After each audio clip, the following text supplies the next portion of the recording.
परात्पर अखिलेश्वर अकारुण्य करुणा वरुणालय भक्त वांछा कल्पतरु यशोदानंद संवर्धन गोपी प्राण वल्लभ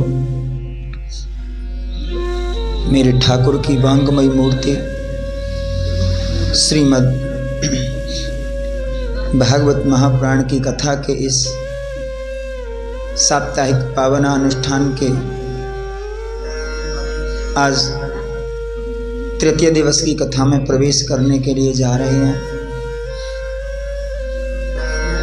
प्रथम मेरे परम आराध्य श्री सीताराम प्रभु एवं बालकृष्ण लाल की मनोहर छवि का ध्यान करते हुए, चिंतन करते हुए, समस्त देवगण एवं समस्त संत वृंद एवं समस्त गुरुजनों के श्री चरणों में वंदन करते हुए, श्री सीताराम प्रभु के परम लाडले संत शिरोमणि श्री हनुमान जी महाराज के चरणों में वंदन करते हुए, इस पावन प्रांगण में विराजमान सभी श्रोताओं को इस व्यास मंच से राधे राधे। आइए प्रतिदिन की भांति वाणी को पवित्र करने के लिए कुछ क्षण हरि नाम संकीर्तन का सहारा लें और वाणी को पवित्र करें।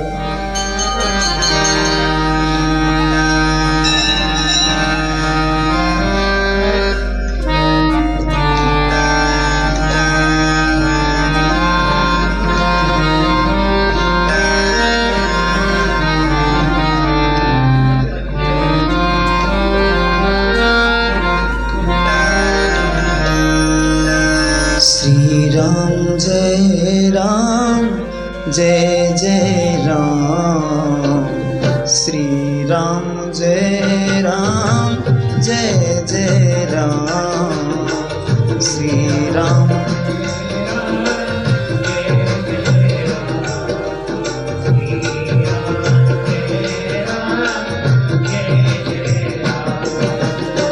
श्री राम जय राम, जय जय राम, श्री राम जय राम, जय जय राम।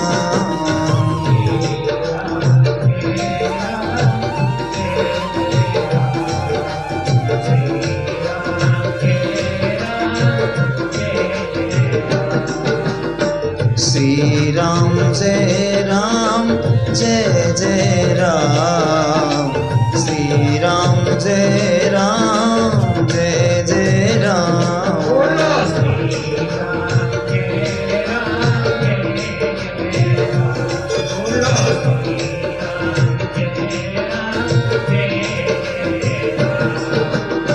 श्री राम जय राम, जय जय राम, श्री राम जय राम,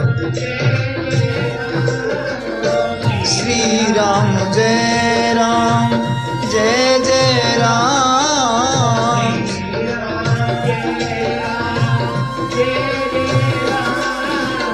श्री राम जय राम, जय जय राम।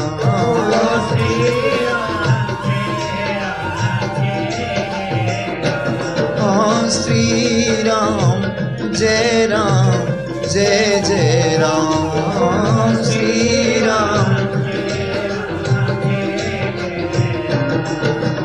श्री राम जय राम, जय जय राम,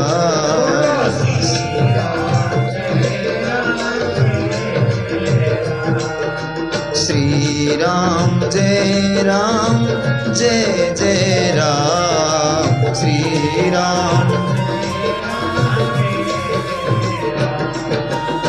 श्री राम जय राम, जय जय राम, श्री राम जय राम, श्री राम जय राम,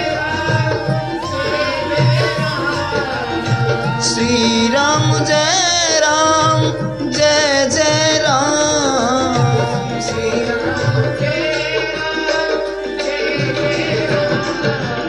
श्री राम जय राम, जय जय राम श्री राम जय राम जय जय राम श्री राम जय राम जय जय राम श्री राम जय राम जय जय राम श्री राम जय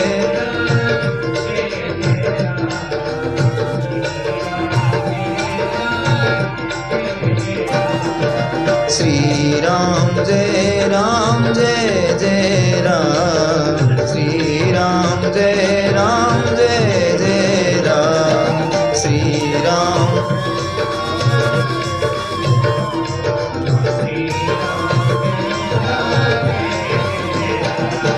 श्री राम जय राम जय जय राम श्री राम जय राम जय जय राम श्री राम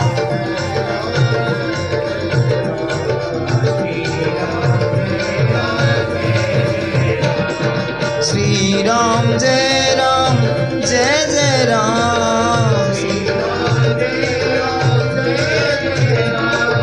श्री राम जय राम जय जय राम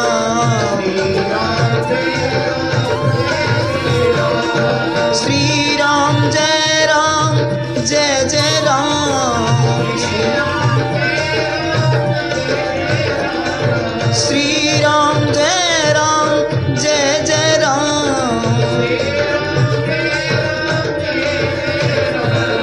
श्री राम जय राम जय जय राम श्री राम जय राम जय जय राम श्री राम जय राम जय राम श्री राम जय राम श्री राम जय राम जय जय राम श्री राम श्री राम जय राम जय जय राम श्री राम जय राम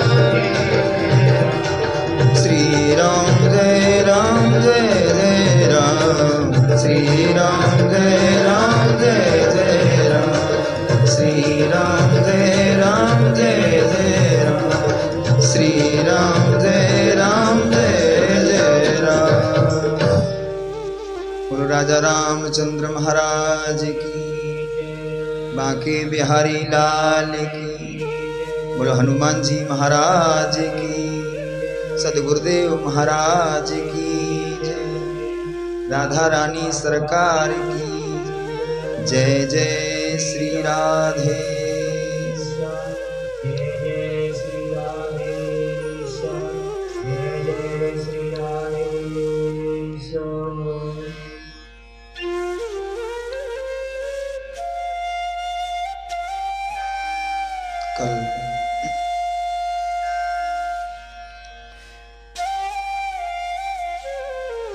आप श्रीमद् भागवत कथा के माध्यम से भगवान श्री हरि का पावन चरित्र सुन रहे थे और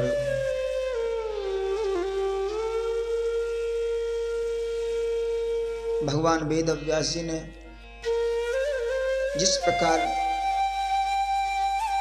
इस भागवत जैसे अनमोल रत्न ग्रंथ का निर्माण किया वो आपने सुना। तत्पश्चात शौनक ऋषि ने प्रश्न किया कि परीक्षित को कथा सुनने के लिए आखिर घर छोड़कर गंगा के किनारे जाकर कथा क्यों सुननी पड़ी। तो सूत जी ने कहा कि आप पहले परीक्षित का चरित्र सुनो। देखो इस कथा से एक ज्ञान मिलता है। कल्याण कब होता है? कथा से। कथा से कल्याण तब होता है यथा वक्ता तथा श्रोता। जैसा वक्ता हो वैसे ही श्रोता हो, क्योंकि जितना महत्व वक्ता का होता है उतना ही महत्व श्रोता का होता है। और विचार करने, देखो एक बात अलग है कि लोग वक्ता को सर झुकाते, प्रणाम करते, और बात इतनी नहीं है जितना श्रोताओं के लिए वक्ता वंदनीय है, उतना ही वक्ता के लिए भी श्रोता वंदनीय है। ऐसा नहीं है कि वक्ता ही वंदनीय है, श्रोता भी वंदनीय है, परंतु ऐसा श्रोता जो कथा का जिज्ञासु हो, कथा का रसिक हो, प्रेमी हो, ऐसा श्रोता जो पपीहा पंछी की तरह एक स्वाति बूंद के लिए जिस प्रकार पपीहा तरसता रहता है, गंगा के किनारे रहता हुआ भी कभी गंगा जल से प्यास बुझाने का प्रयास नहीं करता, और वो प्यासा चिल्लाता रहता है, पूरा क्षेत्र बारिश से डूब जाए लेकिन पपीहा एक बूंद पानी नहीं पीता, वो प्यासा ही रहता है और वो तड़पता रहता है, तरसता रहता है और प्रतीक्षारत रहता है कि हमारे 27 नक्षत्रों में से जब स्वाति नक्षत्र आएगा, उस स्वाति नक्षत्र के अवसर पर एक बूंद उसकी चोंच में आए। और ऐसे नहीं कि स्वाति नक्षत्र में बूंद आकर पानी किसी गड्ढे में भर जाए और वो पिए ना, आसमान से बूंद गिरे और एक बूंद उसके मुंह में जाए, उसकी सारी प्यास चली जाए।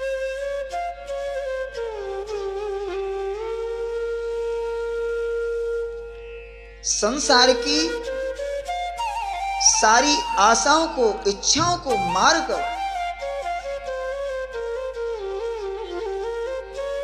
जो स्वाति नक्षत्र की बूंद के लिए पपीहा तरसता रहता है और अन्यत्र कहीं वो जल नहीं पीता, वैसे ही जिनका जीवन कथा में हो गया, बिना कथा के वो रह नहीं सकता, इतना जिज्ञासु हो, रसिक हो, कथा प्रेमी हो, ऐसा श्रोता वंदनीय होता है वक्ता के लिए। और यहां जो कथा चल रही है, वक्ता ही सूत और श्रोता ही शौनक। तो क्या शौनक अज्ञानी थे? चारों वेदों के ज्ञाता थे शौनक, फिर भी सूत जी को प्रणाम किया। सूत जी पुराणों के विद्वान थे, पंडित थे, तो शौनक उनके लिए वंदनीय है। श्रोता वक्ता एक दूसरे के पूरक होते हैं। अच्छा, कोई श्रोता हमारे सामने नहीं बैठा हो तो हम कथा किसको सुनाएं? बिना श्रोता के कथा हो सकती है क्या? जैसे बिना वक्ता के कथा नहीं सुनी जा सकती, वैसे श्रोता के बिना कोई सुना भी नहीं सकता। किसको सुनाए? सिर्फ बिना श्रोता के तो अध्ययन किया जा सकता है, सत्संग नहीं हो सकता। सत्संग में संग कब होता है? बोले जब ग्रुप बनता है। श्रोता और वक्ताओं का जब संग होता है तो उसे बोलते हैं सत्संग।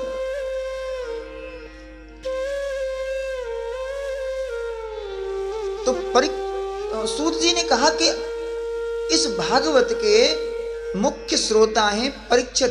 तो परीक्षित का चरित्र सुनिए। परीक्षित क्या है? उत्तरा के गर्भ में, अभिमन्यु की पत्नी उत्तरा के गर्भ में जो जीव पल रहा था उसको ब्रह्मास्त्र के द्वारा नष्ट करने का प्रयास किया अश्वत्थामा ने। कुछ टीकाकारों ने लिखा कि ब्रह्मास्त्र कभी खाली नहीं जाता। उत्तरा के गर्भ में पल रहे उस बालक को, उस जीव को उस ब्रह्मास्त्र ने नष्ट कर दिया। और जब उत्तरा रोती विलाप करती हुई भगवान श्री कृष्ण के पास आई तो भगवान श्री कृष्ण ने उत्तरा के गर्भ में एक सूक्ष्म रूप बनाकर उत्तरा के गर्भ में प्रवेश किया और बोले ब्रह्मास्त्र को पान कर गए और उस जीव को पुनः जीवित किया। लेकिन कुछ टीकाकारों का यह मानना है कि ब्रह्मास्त्र कभी खाली नहीं जाता। ब्रह्मास्त्र ने उस जीव को नष्ट कर दिया था और भगवान उस गर्भ में गए और भगवान ने ही अपने एक अंश से उत्तरा के गर्भ के रूप में रह गए और उस बालक का जन्म हुआ। तो ज्योतिषियों ने उसका नाम रखा, क्या नाम रखा?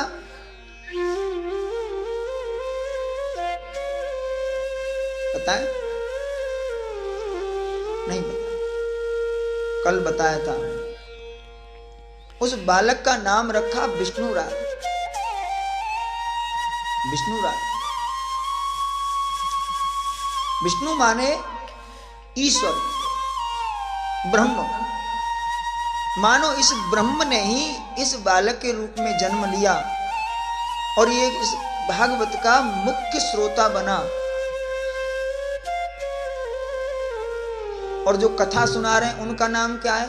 सुखदेव जी का नाम क्या है? हमारे रामचरितमानस में या भागवत में, कृष्ण कथा में जितने भी पात्र आते हैं उन पात्रों का असली नाम नहीं लिखा गया। जो विख्यात हुए ये सभी पात्र जैसे राम हैं, वास्तव में राम का नाम राम नहीं है। राम तो अनादि नाम है। राम से पहले भी राम के नाम का जाप हुआ करता था।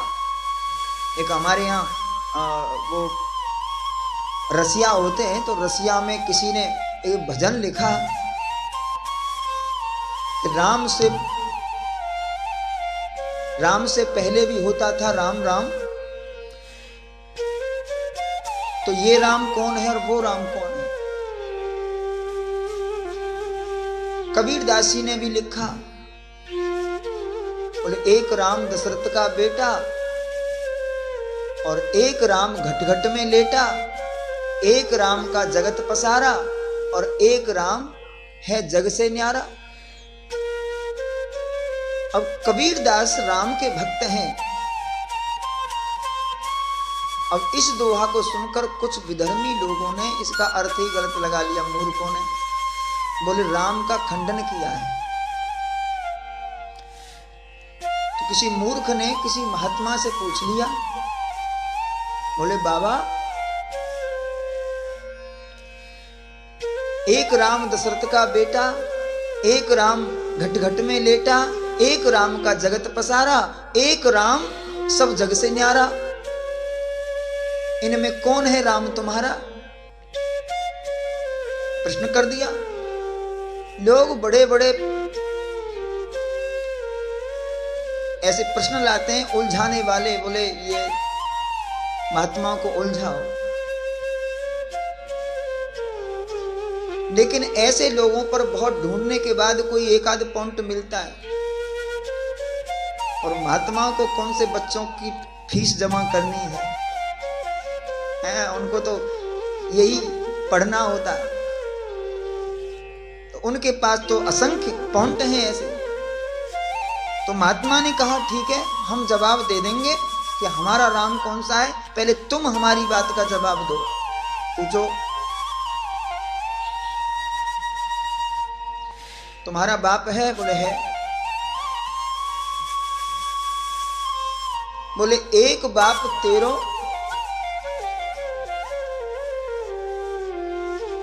एक बाप तेरे चाचा जी को भाई, एक बाप तेरे चाचा जी को भाई, एक बाप तेरी नानी को जमाई। बात समझ में आ रही है कि नहीं? एक बाप तेरे चाचा जी का भाई, एक बाप तेरी नानी का जमाई, और एक बाप तेरे फूफा जी को सारो। समझ में आ रही है? फूफा जी का साला, क्योंकि बाप फूफा जी का साला लगता है ना। एक बाप तेरे फूफा जी को सारो, और एक बाप तेरी दादी जी को प्यारो। इनमें कौन है बाप तुम्हारो? इन सब में तुम्हारा बाप कौन सा? अरे बोले ये तो बाप एक ही हुआ, एक ही बाप है। जब घर में फूफा जी आए तो फूफा जी ने साले साला कहकर संबोधन किया, और जब मामा जी आए तो जीजा जी कहकर संबोधन किया। दादी जी लाड़ लड़ा रही हैं, प्यार कर रही हैं, और ताऊ जी चाचा जी भाई कहकर संबोधन कर रहे हैं। व्यक्ति तो एक ही है। बोले वो तो एक ही है। बोले जैसे तुम्हारा बाप एक ही है, संज्ञा उनकी अलग अलग हो जाती है, ऐसे ही हमारा राम भी एक ही है। वही दशरथ का बेटा है, वही घट घट में लेटा है, और वही सारे संसार में व्याप्त है। और हर जगह वही है, राम अलग नहीं। जो रोम रोम में जो रमता है, जो रमा हुआ है, जो रोम रोम में रमा हुआ है। अब रमने का मतलब क्या है? आटे में खड़िया का पाउडर बना के मिला दिया जाए तो आटे में बिल्कुल मिलेगा कि नहीं? चाहे रोटी बना के जब खाएंगे तो थोड़ा महसूस होगा कि इसमें तो कुछ है, बाकी तो अलग से तो कुछ पता चलेगा नहीं। वो खड़िया जैसे रम गई है, आटा खड़िया में रम गया, वैसे ही संसार में राम रमा हुआ है, और जो रमा हुआ है उसी को राम कहते हैं। और जब राम जी का जन्म हुआ तो वशिष्ठ जी ने मालूम है क्या नाम रखा?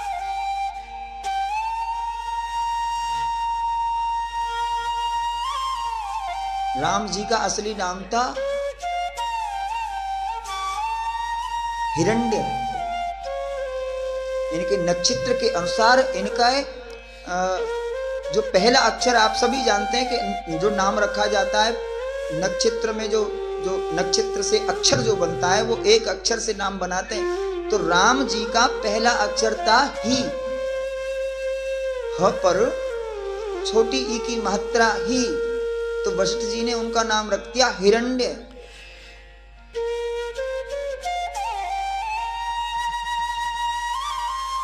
परंतु वशिष्ठ जी जानते थे, क्योंकि राम जी के जन्म से पहले ब्रह्मा जी ने कहा था कि तुम इस सूर्य वंश के राजाओं की पुरोहिताई स्वीकार कर लो, पुरोहित बन जाओ, तुम्हारा कल्याण हो जाएगा। बोले कैसे होगा? बोले इस युग में ब्रह्म का अवतार होने वाला है, जो राम के नाम से विख्यात होगा। इसलिए वशिष्ठ जानते थे,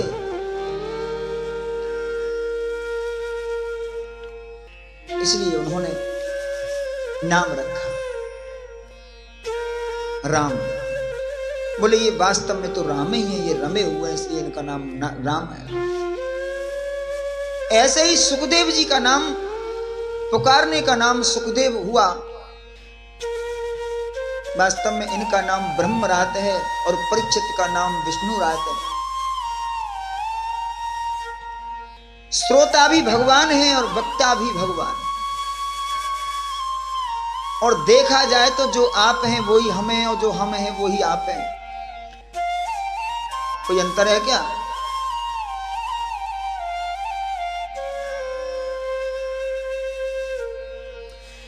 इस कथा होने का, सुनने का, सुनाने का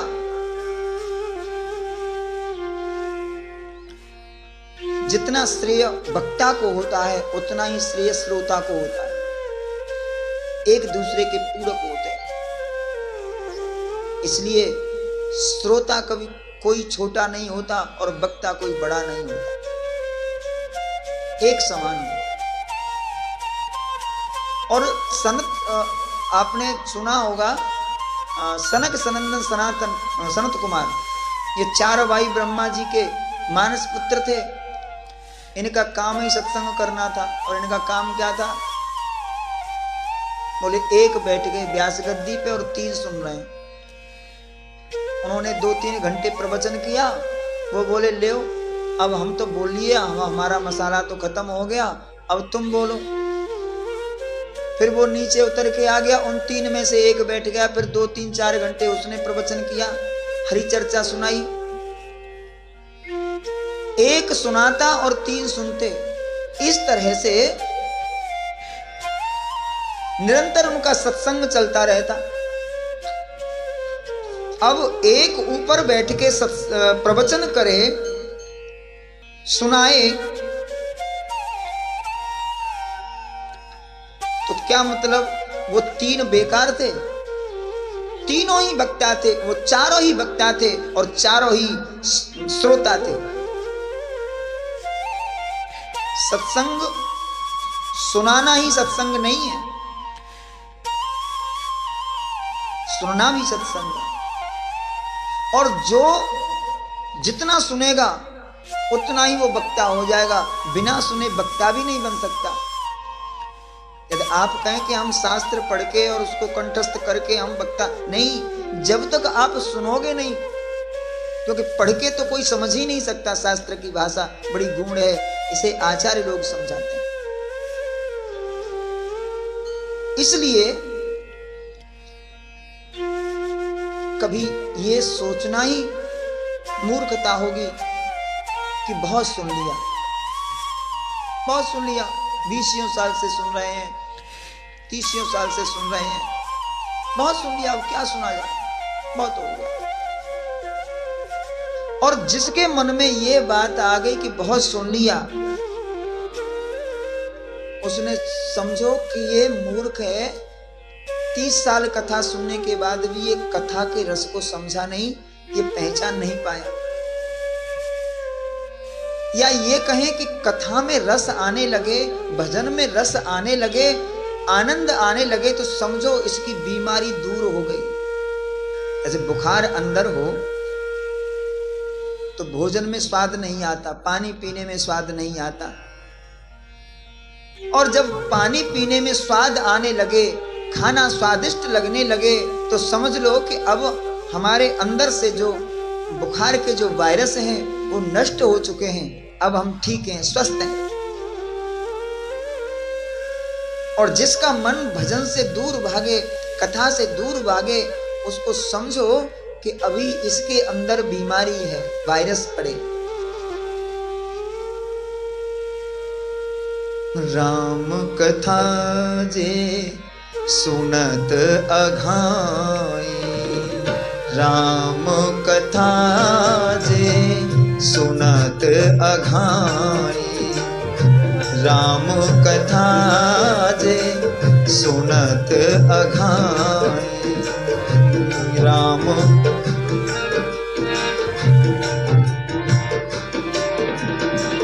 रस विशेष जाना तीन नाही, रस विशेष जाना तीन नाही, राम कथा दे सुनत अघाई, राम कथा सुनत अघा।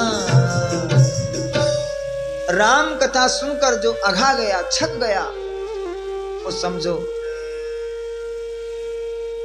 कथा इसके रस को पहचाना ही नहीं, या कहिए कि इसके अंदर कोई वायरस अभी है, मलेरिया है, डेंगू है, स्वाइन फ्लू है, जो भी है, कुछ है, इसलिए इसका स्वाद बिगड़ा हुआ है, अभी इसको स्वाद नहीं लगेगा। इसलिए इसमें स्वाद आने लगे, और स्वाद जब आएगा जब हमारे शरीर की बीमारी निकल जाएगी। इस बीमारी को निकालने के लिए डॉक्टर के पास रहने की जरूरत है, डॉक्टर के नजदीक रहो। जब तक तुम्हें भोजन में स्वाद न आए तब तक डॉक्टर की देखरेख में रहना चाहिए। इसी तरह जब तक कथा में तुमको स्वाद न आए तब तक संतों की संगति में रहना चाहिए, संतों के परामर्श से जीना चाहिए। संतन के संग लागे रे तेरी अच्छी बनेगी। संतन के संग लागी रे तोरी अच्छी बनेगी। संतन के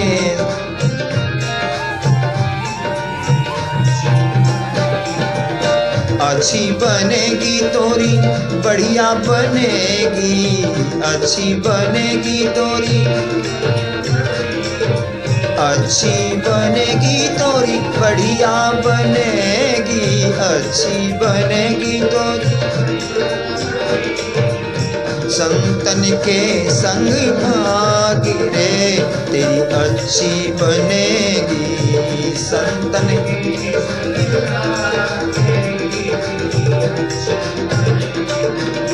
संतन के संग लागी रे तेरी अच्छी बनेगी।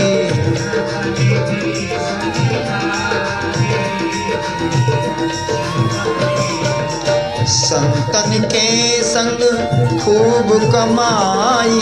संतन के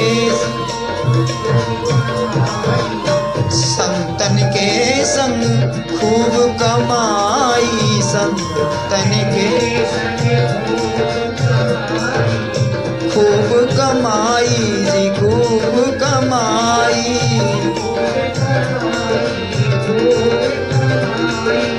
खूब कमाई जी खूब कमाई।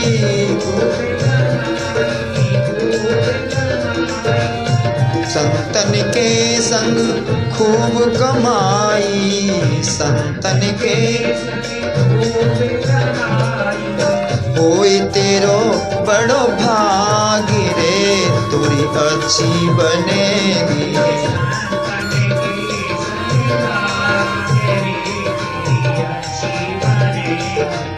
संतन के संग लागी रे तोरी अच्छी बनेगी।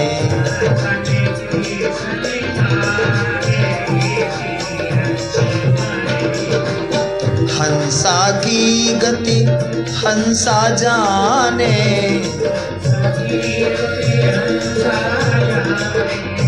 हंसा की गति हंसा जाने। हंसा हंसा जाने रे हंसा जाने। हाँ हंसा जाने रे हंसा जाने।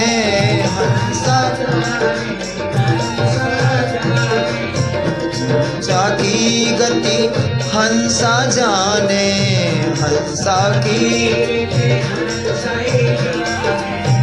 का जाने कारो काग रे तोरी अच्छी बनेगी। का जाने कारो रे तू। अरे संतन के संग लागी रे तोरी अच्छी बनेगी।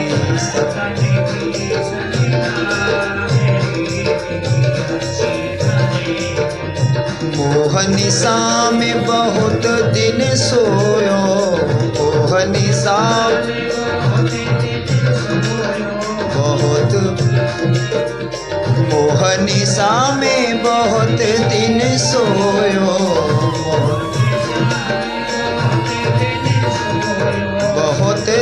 सोयो, बहुत दिन सोयो,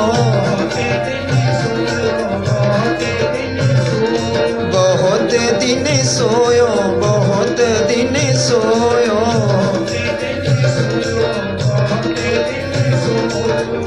मोहनिसा में बहुत दिन सोयो, मोहनिसा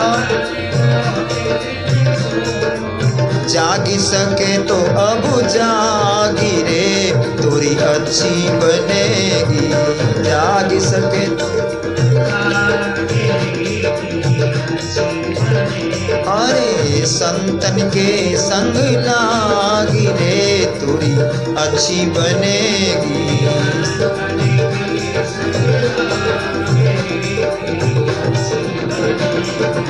सुतवित नारी ईस नातीनो, सुतवित नारी, सुतवित नारी ईस नातीनो, ईस नातीनो, ईस नातीनो, ताली बजाते ईस नातीनो, ईस नातीनो,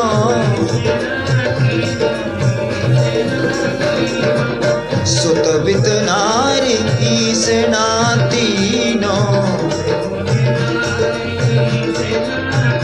अब त्याग सके तो अब जागी रे, हाँ त्याग सके तो अब त्यागी रे, तोरी अच्छी बनेगी।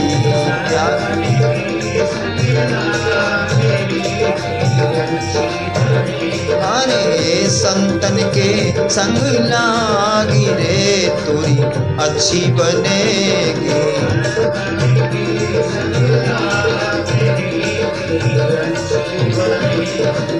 अच्छी बनेगी तोरी, बढ़िया बनेगी तोरी, अच्छी बनेगी तोरी, बढ़िया बनेगी, अच्छी बनेगी तोरी, बढ़िया।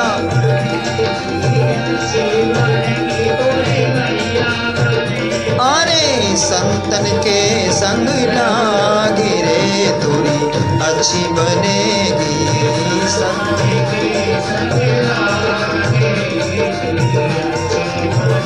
अरे संतन के संग लागी रे, तोरी अच्छी बनेगी, संतन के तोरी अच्छी बनेगी, तोरी अच्छी बनेगी, तोरी अच्छी बनेगी। और सदगुरुदेव महाराज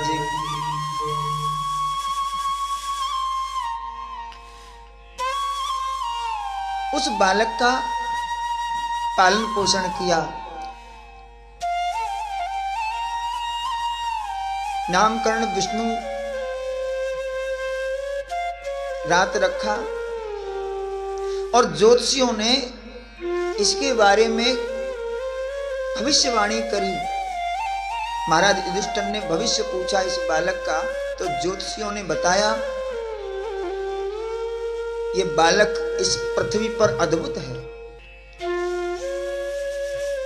ये राम के जैसा मर्यादा पुरुषोत्तम होगा, महाराज यदु के जैसा धर्मात्मा होगा, इक्ष्वाकु के जैसा ये प्रजापालक होगा,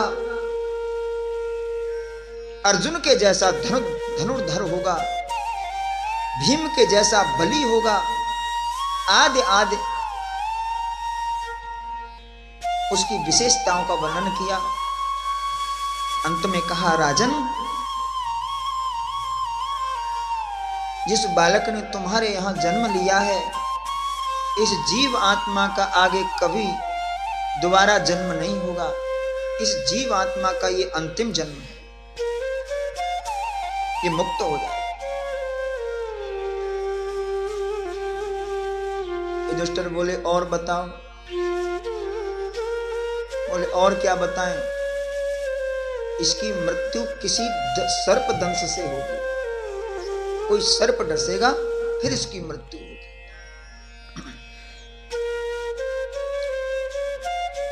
महाराज युधिष्ठिर बोले, महाराज एक बात बताओ, आप कह रहे हैं कि ये जीव आत्मा मुक्त हो जाएगा और फिर कह रहे हैं कि सर्प के डसने से इसकी मृत्यु होगी। सर्प के डसने से मृत्यु यदि होगी तो मुक्ति कैसे होगी? सर्प के डसने से, पानी में डूबने से, आग में जलने से, फांसी लगाने से, जहर खाने से, गर्दन काटने से मौत हो जाए तो वो कितना ही धर्मात्मा क्यों न हो, मुक्ति नहीं होती।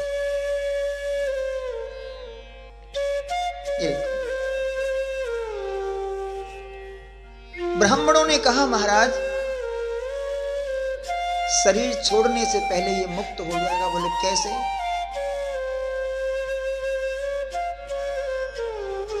बोले भविष्यवाणी करी वेद व्यास जी के पुत्र सुखदेव के द्वारा भागवत कथा सुनकर ये मुक्त हो जाएगा। सर्प डसने से मृत्यु में जो दोष आता है वो दोष इसको नहीं लगेगा, क्योंकि मुक्ति मृत्यु के बाद नहीं होती, मृत्यु से मुक्ति नहीं होती। मोक्ष होता है जीते जी, मरने के बाद कुछ नहीं होता। शरीर पंच तत्वों से बना है,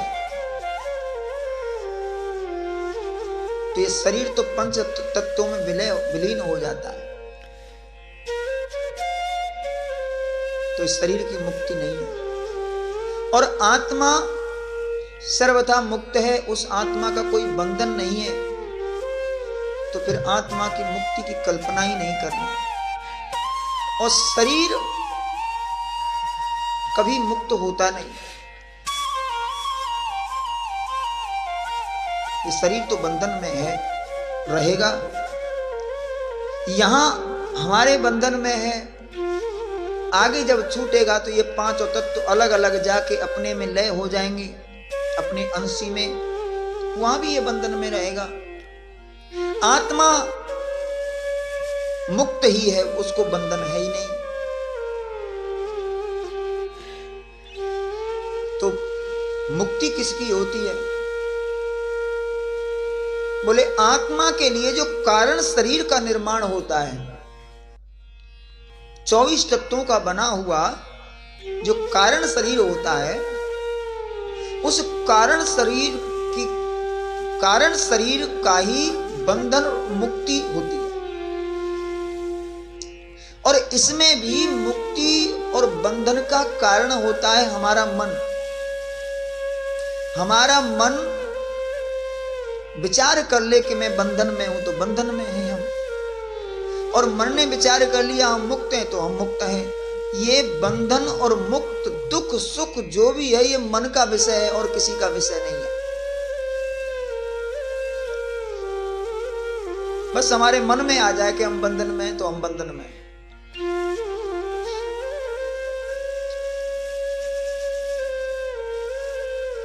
एक कोई धोबी था, धोबी के पास 2 गधे थे। ध्यान से सुनिए, धोबी के पास 2 गधे थे और रस्सी एक थी। अब गधों को बांधने के लिए रस्सी बड़ी थोड़ी होती है, वो छोटी होती है, एक पैर में बांध देते हैं उसको। एक ही रस्सी थी, एक पता नहीं कहीं खो गई, उसको मिली नहीं। उसने कहा गधे 2 बांधने। बोले कोई बात नहीं। तो एक गधा तो बांध दिया, दूसरे का कान पकड़ के ले गया पास में और थोड़ा पैर से हाथ लगाया और खूंटे से हाथ लगाया, चला गया घर। पूरी रात गधा वहीं बैठ गया, वहीं खड़ा हो गया, कहीं गया नहीं।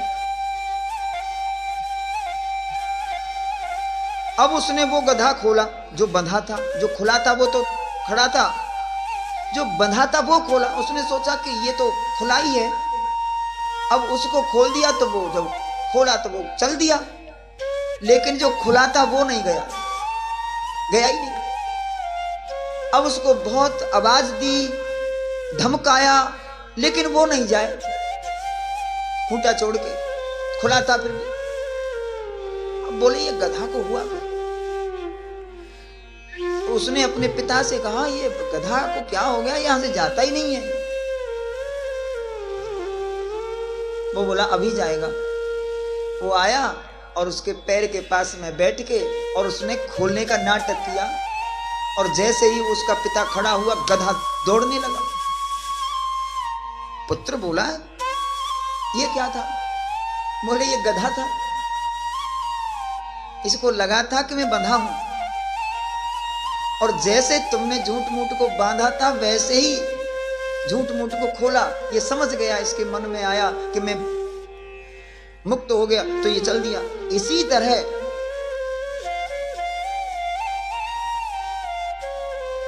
तरह हमको लगता है कि हम बंधे हुए हैं,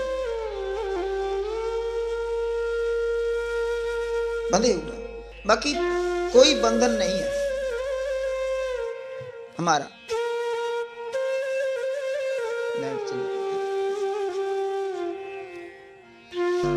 तो बंधन और मोक्ष हमारे मन का विकार है और कुछ नहीं है, ये मन का विषय है। ज्योतिषियों ने समझाया कि ये मृत्यु से पहले देह, गेह और देह से जो संबंधित जो वस्तुएं हैं, व्यक्ति हैं, सबसे मुक्त हो जाएंगे और इनको मुक्ति मिल जाएगी। महाराज युधिष्ठिर को बहुत प्रसन्नता हुई।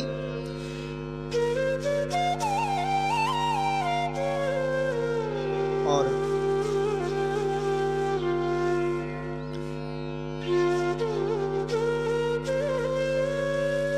उसका पालन पोषण हुआ। परीक्षित थोड़े बड़े हुए। भगवान श्री कृष्ण द्वारिका में थे और द्वारिका में अर्जुन भी भगवान श्री कृष्ण के साथ ही थे। उसी समय एक घटना घटी द्वारिका में कि सभी यदुवंशियों में आपस में झगड़ा हुआ प्रवास क्षेत्र में, और आपस में झगड़ के सारे यदुवंशियों का विनाश हुआ। भगवान श्री कृष्ण ने अपनी लीला स्मरण करी। एक बहेलिया के द्वारा लगा बाण और भगवान अपने गोलोक धाम के लिए गए। महाराज युधिष्ठिर का कुछ मन विचलित हुआ। उन्होंने विदुर को ढूंढा, जबकि विदुर अभी अभी यात्रा से आए थे। उन्होंने विदुर को ढूंढा और पता चला कि विदुर भी गायब हैं। पता चला कि विदुर के साथ धृतराष्ट्र और माता गांधारी भी गायब हैं। उन्होंने अपने सैनिक छोड़े, बोले ढूंढो ये गए कहां। तभी देवर्षि नारद आए और देवर्षि नारद ने कहा कि तुम विदुर और धृतराष्ट्र का पीछा मत करो, वो अपने कल्याण के मार्ग पर हैं। देवर्षि नारद की बात सुनकर महाराज युधिष्ठिर को कुछ शांति तो हुई, परंतु मन अभी भी विचलित था। विचार कर रहे थे क्या होगा। अर्जुन भी आया नहीं, कहीं द्वारिका में कोई घटना तो नहीं हो गई। भीम से बात कर रहे थे, तभी अर्जुन को आते हुए देखा। निस्तेज, उदास,